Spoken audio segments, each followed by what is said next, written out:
एक आदमी जब पेशाब कर रहा था तभी उसे एक बेहद अजीब चीज दिखाई दी। उसने देखा कि दूर एक पत्थर जैसी चीज चमक रही है। जिज्ञासा में वह उसके पास गया और ऊपर जमी रेत हटाई। जैसे ही उसने ध्यान से देखा तो उसे एहसास हुआ कि यह शायद सोना है। उसने दूर खड़े अपने साथी की तरफ देखा। कुछ पल सोचने के बाद आखिरकार उसने उसे बुला लिया। साथी पास आया और उस चीज को गौर से देखने लगा। उसे भी यकीन नहीं था कि यह सच में सोना है या नहीं। जांच करने के लिए उसने अपना पुश्तैनी लाइटर निकाला, क्योंकि उसे पता था कि अगर आग में काला पड़ जाए तो सोना नकली होता है। लेकिन काफी देर तक गर्म करने के बाद भी उस पर कोई असर नहीं हुआ। अब साफ था कि यह बिल्कुल खरा सोना है। अचानक मिली इस दौलत से दोनों खुशी से पागल हो गए। फिर दोनों फावड़े लेकर पूरी ताकत से खुदाई करने लगे ताकि पूरे सोने को बाहर निकाल सकें। लेकिन घंटों खुदाई करने के बाद भी उन्हें उसका निचला हिस्सा नहीं मिला, मानो वहाँ सोने का पूरा पहाड़ दबा हो। उन्होंने हाथों से तोड़ने की कोशिश की, लेकिन सोना टस से मस नहीं हुआ। इसके बाद उन्होंने रस्सी बांधकर सोने को पिकअप ट्रक से खींचने की कोशिश की। साथी ने पूरी ताकत से एक्सीलेटर दबाया, लेकिन अगले ही पल रस्सी टूट गई। दोनों ने कई बार कोशिश की, फिर भी उस सोने के पहाड़ को हिला तक नहीं पाए। मजबूर होकर वे दोबारा खुदाई करने लगे, लेकिन रात होने वाली थी। रेगिस्तान के जंगली कुत्तों से बचने के लिए उन्होंने ढेर सारी लकड़ियां जलाकर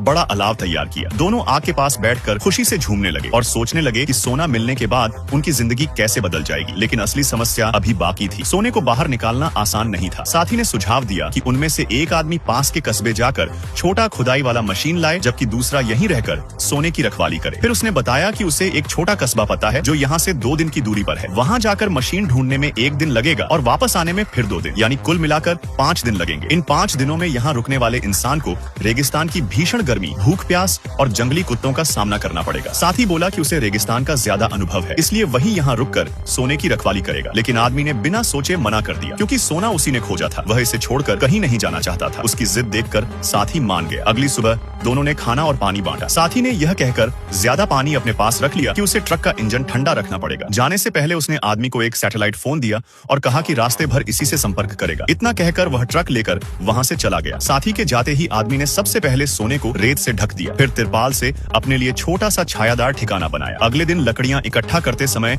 उसे एक टूटा हुआ विमान मिला। अंदर जाकर उसने देखा कि यह रहने के लिए शानदार जगह हो सकती है, लेकिन वहाँ बैठने के बाद भी उसे बेचैनी हो रही थी, क्योंकि वहाँ से सोना दिखाई नहीं देता था। आखिरकार उसने विमान के हिस्से तोड़ने शुरू किए और उन्हें घसीटकर सोने के पास ले आया। कुछ ही देर में उसने उन टुकड़ों से छोटा सा टेंट बना लिया। सब कुछ तैयार करने के बाद वह दूर चमकते सोने के पहाड़ को देखकर संतुष्ट हो गया और धीरे धीरे सो गया। लेकिन तेज धूप ने उसकी नींद तोड़ दी। इतनी गर्मी थी कि उसके माथे पर फफोले पड़ चुके थे। भूख और दर्द सहते हुए वह फिर सोने के पास पहुंचा। चमकते सोने को देखकर उसका लालच बढ़ गया। उसने पूरी ताकत लगाकर सोने का एक छोटा टुकड़ा तोड़ लिया। उसी समय सैटेलाइट फोन बज उठा। साथी ने बताया कि ट्रक का इंजन खराब हो गया है और उसे लौटने में अब और ज्यादा समय लगेगा। यह सुनकर आदमी टूट गया। उसने कहा कि वह अब और ज्यादा देर वहां नहीं टिक सकता। उसने यह भी बताया कि उसने सोने का एक टुकड़ा निकाल लिया है और अब उन्हें उसी से संतोष कर लेना चाहिए। लेकिन उधर उसका साथी लालच में अंधा हो चुका था। उसे अब सिर्फ एक छोटा टुकड़ा नहीं बल्कि पूरा सोने का पहाड़ चाहिए था। उसने आदमी को आदेश दिया कि वह किसी भी हालत में वहां से न जाए और सोने की रखवाली करता रहे। साथ ही उसने जल्दी लौटने का वादा भी किया। मजबूर होकर आदमी मान गया। रात होते ही रेगिस्तान के जंगली कुत्ते और खतरनाक हो गए। अपनी जान बचाने के लिए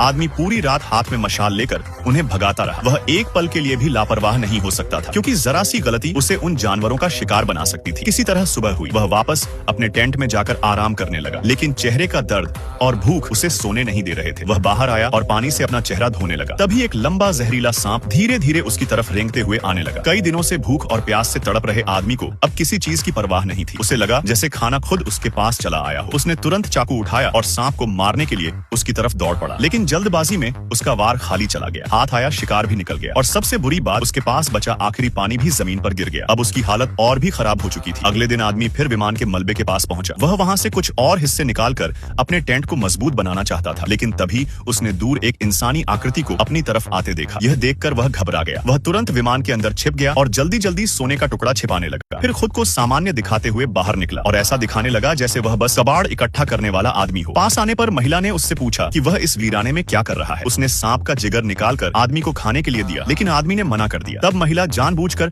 उसके सामने पानी पीने लगी। वह बड़े बड़े घूंट भरते हुए आवाजें निकाल रही थी ताकि आदमी की प्यास और बढ़ जाए। असल में वह समझ चुकी थी कि आदमी कोई बड़ा राज छिपा रहा है। उसने उससे असली वजह पूछी कि वह यहाँ क्या कर रहा है, लेकिन आदमी भला सोने के पहाड़ का सच कैसे बताता। जब आदमी लगातार बात छिपाने लगा तो महिला सीधे उसके कैंप की तरफ बढ़ने लगी। उसे पूरा यकीन हो गया था कि वहाँ कुछ छिपा हुआ है। यह देखकर आदमी घबरा उठा। वह दौड़कर उसके पीछे गया और बोला कि वह विमान का मलबा उसे दे सकता है। उसने कहा कि वहाँ अच्छा ठिकाना बन सकता है। इतना कहकर वह वापस लौटने लगा, लेकिन महिला फिर भी पीछे पड़ी रही। वह लगातार सवाल पूछती रही। आखिरकार आदमी अपना आपा खो बैठा। वह जोर से चिल्लाया और महिला को वहाँ से चले जाने को कहा, लेकिन तभी प्यास और कमजोरी के कारण उसकी हालत बिगड़ने लगी। मौका देखकर महिला तेजी से उसके कैंप की तरफ भागी और टेंट में टटोलने लगी। अब सोने का राज खुलने ही वाला था। घबराए आदमी ने पास पड़ा फावड़ा उठाया और पूरी ताकत से महिला के सिर पर मार दिया। कुछ ही पलों में महिला ने दम तोड़ दिया। प्यास से बेहाल आदमी ने उसका पानी उठाया और लालच की तरह घटाघट पीने लगा। थोड़ी ताकत लौटने के बाद उसने एक बड़ा गड्ढा खोदा और महिला की लाश को वहीं दफना दिया। इसके बाद उसने उसका खाना खाकर पेट भरा, लेकिन अचानक पीछे मुड़कर देखा तो दंग रह गया। जंगली कुत्ते महिला की लाश को फिर बाहर खींच लाए थे। मजबूरी में उसने पहले कुत्तों को भगाया, फिर सबूत मिटाने के लिए लकड़ियां इकट्ठा की और महिला की लाश जला दी। रात में वह चमकते सोने को घूरता रहा। अब वह सोचने लगा था कि क्या इस सोने के लिए यह सब करना सही था। तभी उसका साथी फोन करता है। अगली सुबह आदमी फोन उठाता है। साथी बताता है कि उसे खुदाई की मशीन मिल गई है, लेकिन लौटने में अभी और समय लगेगा। अब आदमी लगभग मानसिक रूप से टूट चुका था। उसी वक्त उसने दूर एक गाड़ी को गुजरते देखा। वह तुरंत फोन काटकर टेंट के पीछे छिप गया और चुपचाप उस गाड़ी को देखने लगा। फिर उसकी नजर सोने के पहाड़ पर गई। कुछ पल के लिए वह सोच में पड़ गया। अगर चाहता तो मदद मांग सकता था, लेकिन आखिरकार लालच जीत गया। उसने मदद लेने का मौका छोड़ दिया। शाम होने लगी। आदमी लकड़ियां इकट्ठा करने निकला, लेकिन तभी दूर से एक भयानक रेतीला तूफान उसकी तरफ बढ़ता दिखाई दिया। वह जान बचाकर भागा और तुरंत अपने टेंट में घुस गया, लेकिन तूफान इतना खतरनाक था कि टेंट कुछ ही सेकंड में उड़ गया। अब उसके पास छिपने की कोई जगह नहीं थी। वह सोने के टूटे टुकड़े को पकड़कर खुद को बचाने की कोशिश करने लगा। तभी एक सूखा पेड़ उस पर आ गिरा। तूफान खत्म होने के बाद आदमी बेहोशी से जागा। उसने देखा कि पेड़ की टहनी उसके पेट के आर पार घुस चुकी थी। भयानक दर्द सहते हुए वह बाहर निकला और सबसे पहले सोने को ढूंढने लगा। जब उसने रेत हटाकर फिर सोने का पहाड़ देखा, तभी जाकर उसे चैन मिला। थोड़ी ताकत आने के बाद उसने पेड़ की टहनी अपने पेट से बाहर निकाली। खून रोकने के लिए उसने एक टिन के डिब्बे को आग में गर्म किया और उसे सीधे अपने घाव पर दबा दिया। आखिरकार खून रुक गया, लेकिन दर्द और कमजोरी से वह वहीं गिर पड़ा। अधमरी हालत में उसे अजीब अजीब चीजें दिखने लगी। उसे वहीं जली हुई महिला दिखाई दी जो हाथ में धनुष लिए उसकी तरफ बढ़ रही थी। धीरे धीरे आदमी को भ्रम होने लगा। उसे लगा कि मरी हुई महिला किसी शैतानी आत्मा में बदल चुकी है और उससे बदला लेने आई है। इतना ही नहीं, एक बिच्छू उसके खुले घाव के अंदर घुस गया। लेकिन आदमी को अब इन चीजों की परवाह नहीं थी। उसके दिमाग में सिर्फ सोना था। वह धीरे धीरे घिसटते हुए सोने के पास जाने लगा। तभी उसका साथी फिर फोन करता है और कहता है कि वह बस पहुंचने ही वाला है। साथी उसे बार बार सोने की रखवाली करने को कहता है। आदमी इधर उधर देखता है, उसे महिला कहीं दिखाई नहीं देती। फिर वह बाहर निकले सोने को दोबारा रेत से ढकने लगता है, लेकिन तभी अचानक महिला फिर उसके सामने आ जाती है। वह मुस्कुराकर पूछती है कि क्या तुम्हें मदद चाहिए। फिर धीरे से कहती है। आदमी कांपती आवाज से नहीं में जवाब देता है। महिला कुछ पल उसे घूरती रही, फिर अचानक बोली कि तुम्हें मेरी बहन नहीं मिली। यह सुनते ही आदमी के होश उड़ गए। असल में सामने खड़ी महिला कल वाली औरत की जुड़वा बहन थी, लेकिन आदमी के लिए राहत की बात यह थी कि वह पहले ही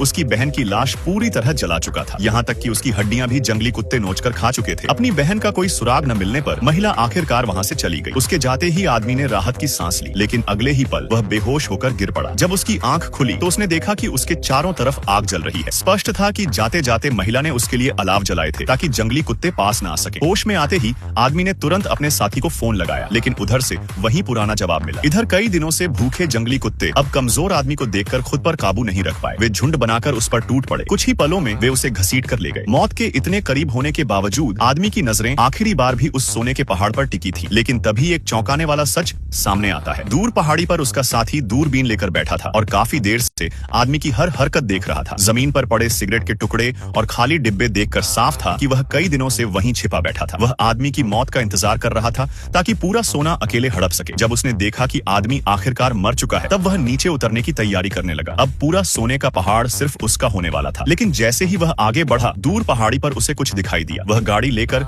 अपने मरे हुए साथी के पास पहुंचा। जब गाड़ी से बाहर निकला, तभी अचानक एक तीर आकर उसके सीने में जा लगा और वहीं पर उसकी भी मौत हो गई।